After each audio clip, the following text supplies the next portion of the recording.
नमस्कार, रउआ सबके स्वागत बा डिजिटल भोजपुरी में। हम संतोष कुमार आप सबके बीच में खबर लेके आल रही भोजपुरी के सुपर हिट खेसारी लाल यादव जी के बारे में, जिनका के ट्रेंडिंग स्टार और हिट मशीन भी कहा जाले। जी भैया लोग, आप सबको बता दी हिट मशीन की एक फिल्म जो यूट्यूब पर 100 मिलियन व्यू क्रॉस कर दिले बा, यानी कि 10 करोड़ से ज़्यादा लोग उनका फिल्म देख चुकल बारे।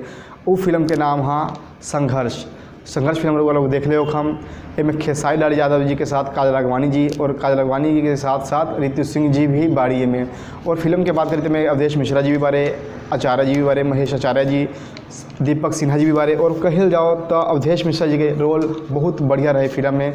और खेसारी लाल जी की पारिवारिक फिल्म जो सिनेमा घर में आते ही बहुत लोग सबके रिकॉर्ड तोड़ दिले रहे और दूर दूर से ये फिल्म के देखे खातिर लेडीज सब आए रही। अब सबके पता हुई एक बारे में।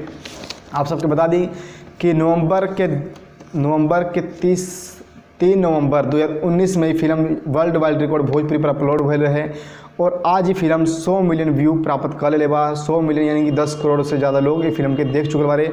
और लाइक के बात करी तो फिल्म के 4,85,000 आदमी लाइक कैले बारी, बहुत जल्द 5 लाख भी हो जाई।